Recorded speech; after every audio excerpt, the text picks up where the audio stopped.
Halo kelas, selamat datang dan selamat berjumpa kembali di kuliah daring untuk mata kuliah Rekayasa Perangkat Lunak. Semoga teman-teman masih semangat dan semua dalam keadaan sehat. Baik, di pertemuan kali ini materi yang akan saya sampaikan adalah pemodelan analisis atau analisis modeling. Model analisis. Nah, apa yang dimaksud dengan model analisis? Nah, yang pertama, model analisis merupakan representasi teknis dari sebuah sistem. Ini penggambaran teknis dari sebuah sistem. Yang kedua, model analisis menggunakan kombinasi teks, diagram. Ulangi, model analisis itu mengkombinasikan teks dan diagram dalam merepresentasikan kebutuhan software atau perangkat lunak. Nah, termasuk di dalamnya adalah data, fungsi, kemudian tingkah laku dari software tersebut. Nah, tentunya dalam bentuk-bentuk yang mudah dipahami. Yang berikutnya, model analisis membantu mempermudah.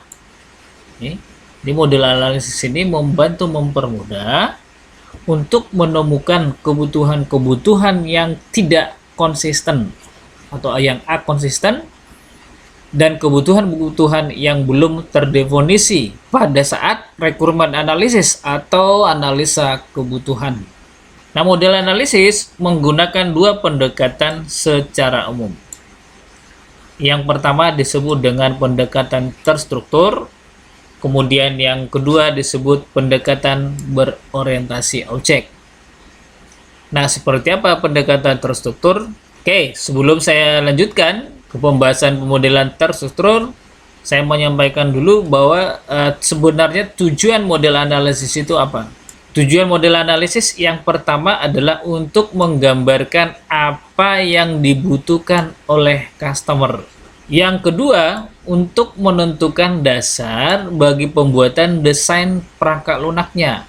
Yang ketiga, untuk membatasi serangkaian persyaratan yang dapat divalidasi begitu perangkat lunak dibangun. Jadi tidak melebar kemana-mana ya. Misalnya ketika building sebuah software, misalnya software perpustakaan, maka proses produksi pembuatan software tersebut tidak melebar kemana-mana, tetapi fokus pada sistem informasi perpustakaannya. Nah, oleh karena itu, itulah pentingnya salah satu dilakukannya pemodelan analisis tersebut. Baik, kita masuk ke pendekatan pemodelan yang pertama, yaitu pendekatan terstruktur. Nah, dalam pemodelan terstruktur, kita mengenal yang disebut dengan data dictionary atau kamus data. Ya, jadi dalam pendekatan terstruktur, untuk memodelkan analisis, kita bisa menggunakan kamus data. Oke, teman-teman, mungkin ini sudah dibahas dalam pertemuan sebelumnya, semester sebelumnya. Saya mengingatkan kembali bahwa yang dimaksud dalam kamus data ini adalah bagaimana sebuah objek itu diberikan deskripsi, ya, deskripsi yang dikonsumsi atau diproduksi oleh perangkat lunak. Misalnya, kalau dalam pembuatan sistem informasi perpustakaan, kita ambil sampel misalnya untuk file anggota. Dalam file anggota ini ada file yang disebut dengan nomor anggotanya. Nah, nomor anggota ini tipe datanya apa, kemudian size filenya berapa, kemudian ada nama anggota. Anggota ini size filenya berapa, kemudian tipe datanya apa. Di dalam pemodelan analisis dengan menggunakan kamus data atau data dictionary, bahwa kita menggambarkan deskripsi dari semua objek data yang dikonsumsi untuk sistem informasi perpustakaan tadi. Nah, kemudian memodelkan analisis dengan pendekatan terstruktur, kita bisa juga menggunakan yang disebut dengan ERD atau Entity Relationship Diagram. Ini juga saya kira sudah pernah ya dibahas dalam pertemuan sebelumnya. Mudah-mudahan teman-teman masih ingat. Nah, Entity Relationship Diagram ini itu menggambarkan hubungan antar objek data. Hubungan antar objek data. Jadi kalau misalnya tadi saya contohkan sistem informasi perpustakaan, maka apa hubungannya antara data anggota dengan data peminjaman misalnya? Apa hubungan antara data peminjaman dengan pengembalian? Nah, berikutnya pemodelan analisis untuk kategori pendekatan terstruktur ini kita bisa melakukannya dengan menggambarkan menggunakan DFD atau data flow diagram. Ya. Nah, data flow diagram ini maksudnya menunjukkan bagaimana data tersebut ditransformasikan pada saat data bergerak melalui sistem. Menggambarkan fungsi-fungsi yang mentransformasikan aliran datanya, arus datanya. Setiap fungsi yang direpresentasikan dalam data flow diagram itu dijelaskan dengan menggunakan sebuah proses specification. Nah, ini juga saya kira sudah merupakan pembahasan yang sudah dibahas dalam pertemuan di semester-semester sebelumnya.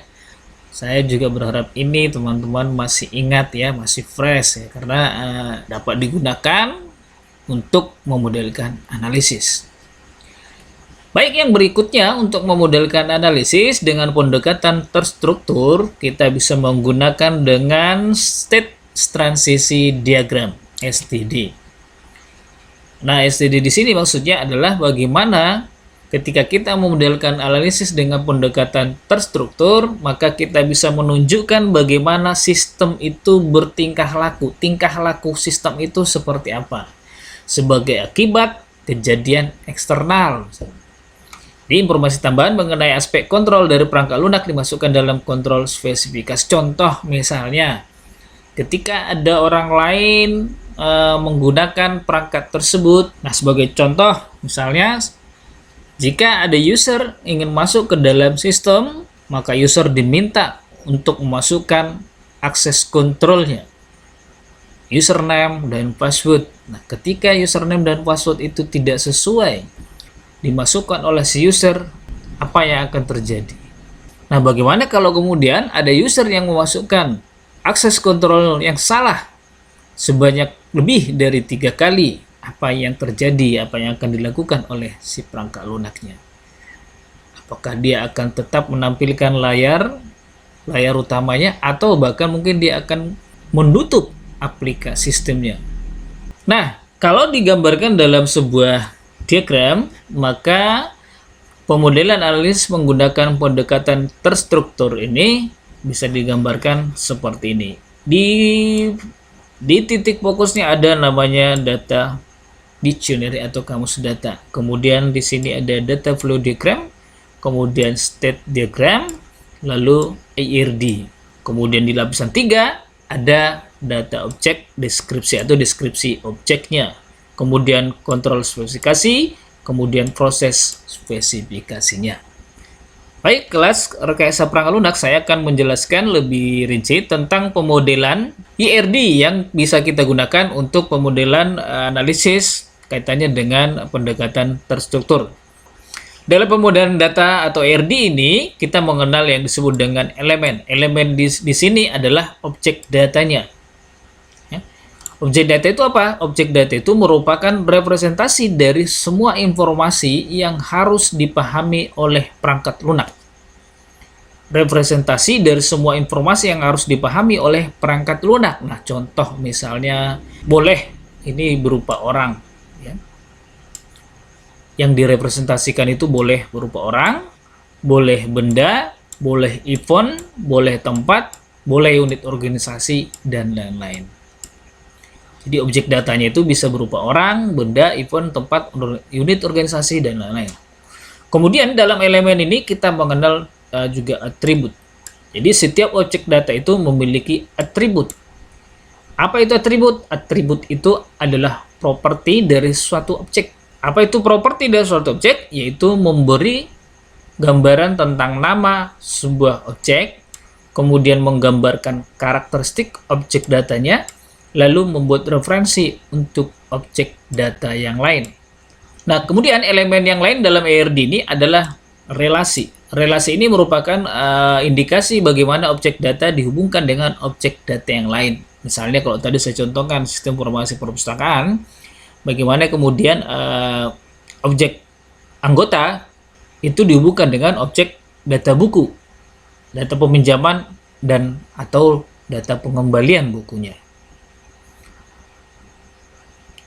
Nah, di sini saya gambarkan objek data, kemudian atribut dan relasi dalam ERD tadi.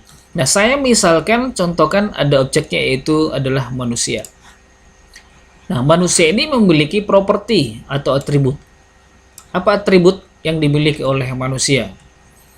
Yaitu yang pertama ada namanya, bisa ada alamatnya, bisa ada umurnya, bisa ada nomor SIM-nya.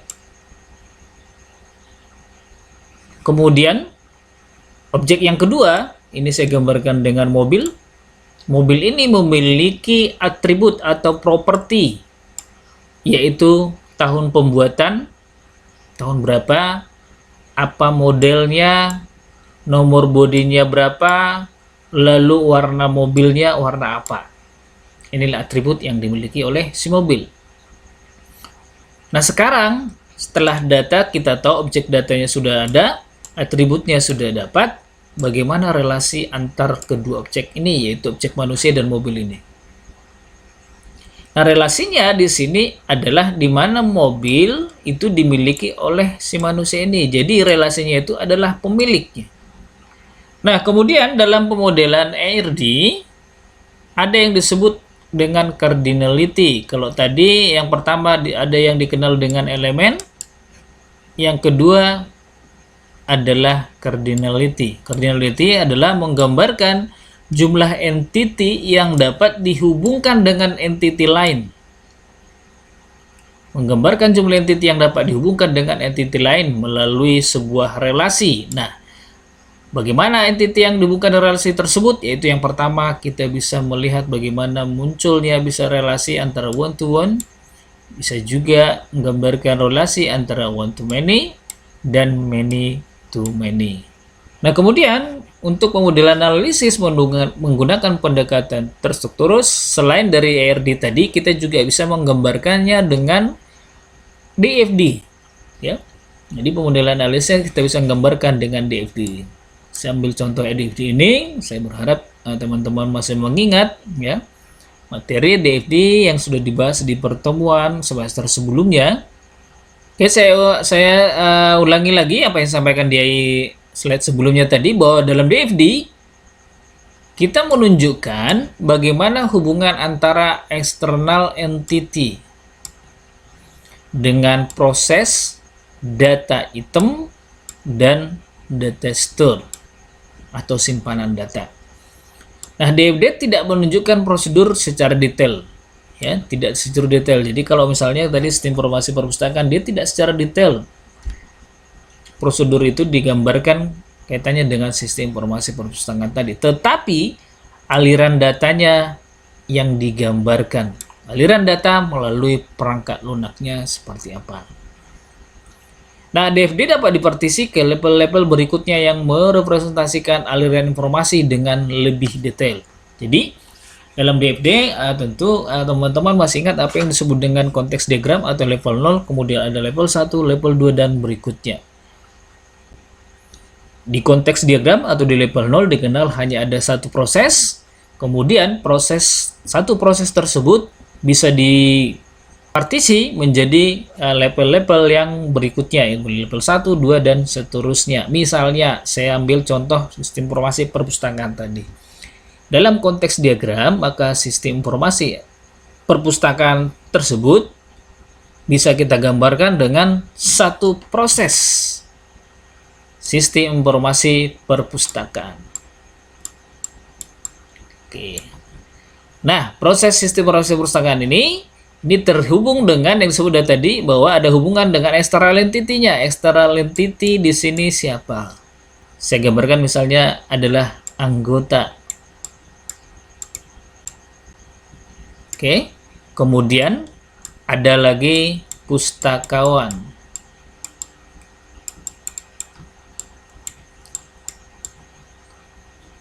Nah, teman-teman kira-kira masih ada lagi external entity untuk sistem informasi perpustakaan? Nah, kalau masih ada, gambarkan lagi di sini. Nah, dari konteks diagram ini, level 0 ini, sistem informasi perpustakaan ini, kita bisa pecah lagi ini, ya. Kita bisa pecah lagi. Sistem informasi perpustakaan ini menjadi beberapa level. Misalnya kita mulai dari level 1 misalnya. Level 1, maka sistem informasi perpustakaan ini dipecah prosesnya. Apa prosesnya yang dipecah? Oh ya, bisa menjadi 3 proses misalnya. Yang pertama misalnya prosesnya itu menjadi di sini saya contohkan menjadi proses input anggota, daftar anggota ya, daftar anggota. Kemudian ada proses input atau entry data buku. Kemudian ada proses namanya peminjaman buku. Kemudian ada proses pengembalian buku. Nah, sekarang sudah ada 4 proses ya. Ketika kita pecah ke dalam level 1. Nah, masing-masing proses ini terhubung dengan external entity. Siapa external entity-nya untuk semua proses ini? Itu digambar. Kemudian, kalau kita dari 4 proses yang kita dapat di level 1 terhadap sistem informasi perpustakaan ini, kita pecah lagi menjadi level 1. Level 2 maksud saya. Maka kita lihat misalnya satu persatu proses ini. Apakah daftar anggota ini masih bisa dipecah prosesnya? Kira-kira proses apa lagi yang ada di dalam daftar anggota ini? Oh ya, ada. Nah, ini dipecah lagi menjadi 1.1. Lalu 1.2. Nah, 1.1 ini apa? Yaitu kaitannya dengan daftar anggota. Proses apa lagi yang bisa dipecah levelnya, dipartisi lagi levelnya dari daftar anggota ini? Wah, ada. Yang pertama, pada saat mendaftar anggota ada proses mengisi formulir. Formulir anggota baru. Kemudian apa lagi? Oh, ada lagi dalam kaitannya dengan proses partisi proses dari daftar anggota ini. Setelah mendaftar atau mengisi formulir anggota baru, maka kemudian cetak kartu anggota baru. Nah, kemudian dari level 1 ini masih bisa mungkin dipecah, yaitu misalnya mengisi formulir ini masih bisa pecah lagi tidak? Kalau masih bisa, berarti dia turunkan menjadi level 3 dan seterusnya dan seterusnya. Baik, di ini saya kira sudah sangat jelas sih di semester sebelumnya. Mudah-mudahan teman-teman masih ingat. Baik, nah demikian tadi bagaimana kita menggambarkan sebuah external entity, proses dan data item berikut data store dalam DFD. Nah, tadi saya sebut bahwa DFD tidak menunjukkan prosedur secara detail, tetapi melainkan adalah aliran datanya. Itu tadi ya, aliran datanya yang digambarkan. Jadi dalam contoh misalnya di sini daftar anggota mengisi formulir, di sini tidak digambarkan bagaimana mengisi formulir itu, apakah mengambil pena, apakah kertasnya kertas khusus, atau harus mengisi di tempat, atau boleh mengisi formulir di luar. Tidak dibahas secara detail di sini. Tapi harus informasinya digambarkan dalam diagram ini bahwa setiap anggota baru harus mengisi formulir isian anggota baru dulu. Nah, berikutnya dalam pemodelan fungsional aliran data DFD disebut bahwa DFD dapat dipartisi ke level berikutnya, yaitu tadi yang sudah kita gambarkan ya. Tujuannya adalah merepresentasikan aliran informasi dengan lebih rinci lagi. Itu tadi yang kita jelasin ya, mulai dari konteks diagram, level 1, level 2. Nah, diagram level 0 disebut juga konteks diagram ya. Merepresentasikan seluruh elemen sistem, itulah tadi yang kita sebut di sini. Ini adalah konteks diagram. Konteks diagramnya dari sistem informasi perpustakaan adalah proses sistem informasi perpustakaan yang terhubung dengan berbagai external entity, yaitu salah satu tadi anggota, kemudian pustakawan. Kemudian DFD level 0 dipartisi ke level-level berikutnya untuk menggambarkan proses lebih detail. Itu tadi yang sudah kita gambarkan di sini ya. Nah, kira-kira seperti ini teman-teman. Kalau kita gambarkan tadi diagram perpustakaan tadi, di sini ada proses. Ini digambarkan sebagai F ya. Proses yaitu sistem informasi perpustakaan. Jadi dalam konteks diagram hanya dikenal ada satu proses. Itulah yang menggambarkan secara umum seluruh dari ini disebutkan bahwa level 0 itu menggambarkan seluruh proses, seluruh elemen dalam sistem, yaitu sistem informasi perpustakaan tadi. Kemudian ketika dia mau dipartisi ke level berikutnya, ke level 1, bisa menghasilkan proses A, proses B, proses C, dan seterusnya. Kemudian bila masih memungkinkan untuk dipartisi kembali, maka proses A bisa dipartisi kembali menjadi proses A1, proses A2, proses A3, dan seterusnya. Demikian penurunan fungsi pada data flow diagram.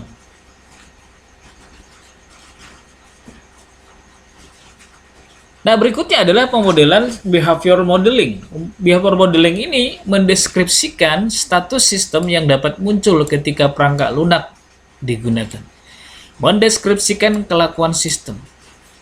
Nah, toolsnya apa? Toolsnya bisa menggunakan state transition diagram, bisa juga menggunakan control specification. Nah, umumnya digunakan pada sistem waktu nyata seperti embedded system atau sistem kontrol.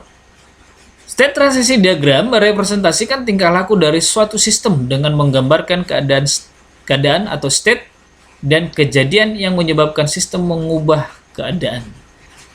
State transition diagram mengindikasikan adanya aksi, di mana aksi itu seperti aktivasi proses yang diambil sebagai konsekuensi terhadap event tertentu. Oke, jadi kalau kita gambarkan state diagram itu kira-kira seperti ini. Saya mencontohkan misalnya untuk sebuah sistem yaitu embedded system pada mesin penjual minuman. Penjual minuman otomatis ya. Nah, di sini state pertama kita melihat ada inisialisasi, proses inisialisasi ini. Proses inisialisasi ini bagaimana mesin menunggu adanya tindakan dari eksternal entity-nya. Nah, apa itu yang ditunggu? Yaitu menunggu menerima koin masuk ke dalam mesinnya. Ketika koin ya sudah masuk, kemudian dicek apakah koin ini sah. Ya, sah tidak.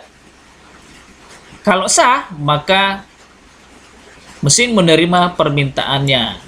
Kemudian setelah mesin menerima permintaan dari external entity tadi, maka mesin menunggu external entity untuk memilih beberapa pilihan menu di dalam mesinnya. Nah, setelah memilih, mesin akan memeriksa apakah koin yang dimasukkan tadi sudah sesuai dengan jumlah pembayaran yang akan dilakukan pada produk yang dipilih tadi. Kalau jumlah pembayarannya sudah sesuai, maka mesin akan mengeluarkan minuman sesuai dengan yang dipilih si external entity tadi. Nah, kemudian setelah mengeluarkan minuman, apa yang dilakukan mesin? Yaitu kembali lagi ke state awal, yaitu menunggu koin dimasukkan oleh external entity. Nah, itu pada proses yang pertama kalau dia lancar semua ya, kalau dia memenuhi status yang dilakukan ini. Nah, kalau misalnya pada saat si external entity-nya pada saat memilih produk yang ada di mesinnya tadi, ternyata koin yang dimasukkan oleh si external entity tadi itu melebihi dari harga produk yang dipilih. Maka ketika melebihi, maka mesin akan melakukan proses di mana akan mengembalikan sejumlah uang yang merupakan selisih dari pembayaran terhadap pemilihan produk tadi. Nah, kemudian maka mesin akan mengeluarkan pengembalian pembayaran. Nah, kira-kira inilah contoh dari sebuah state transition diagram untuk memodelkan sebuah analisis menggunakan pendekatan terstruktur. Oke, teman-teman, sebagai latihan ya, latihan dan mengingat kembali materi DFD diagram di pertemuan atau semester sebelumnya, maka saya akan memberikan tugas latihan untuk teman-teman. Sekaligus ini saya ingin mengevaluasi sejauh mana masih pemahaman kelas terhadap penggambaran diagram dengan menggunakan DFD. Ya. Nah, untuk pembahasan DFD ini nanti akan kita lanjutkan di materi di pertemuan selanjutnya ya. Namun sebelumnya saya ingin mereview dulu sejauh mana pemahaman teman-teman tentang penggambaran DFD ini. Oleh karena DFD ini sangat bisa digunakan untuk memodelkan analisis dalam kaitannya pendekatan terstruktur. Oke, nah saya buatkan satu buah studi kasus ya, di sini tentang e-library, perpustakaan online. Kemudian di sini saya sudah berikan poin-poinnya, ya, penggambarannya. Tinggal teman-teman nanti gambarkan ini ke dalam DFD level 0 saja. Konteks diagram dari sistem informasi e-library ini dengan menghubungkan external entity atau menggambarkan external entity yang terhubung terhadap sistem informasi e-library ini. Oke. Sampai konteks diagram saja. Oke, teman-teman. Oke, kelas rekayasa perangkat lunak. Demikian materi yang saya sampaikan dulu di pertemuan kali ini. Saya harapkan kepada kelas rekayasa perangkat lunak untuk lebih efektifnya penyampaian materi ini, silakan menyampaikan beberapa pertanyaan apabila ada materi yang tidak jelas, ditanyakan di kolom komentar di pertemuan atau di aktivitas pertemuan kali ini. Baik, demikian pertemuan kita kali ini. Terima kasih sudah mengikuti perkuliahan hari ini.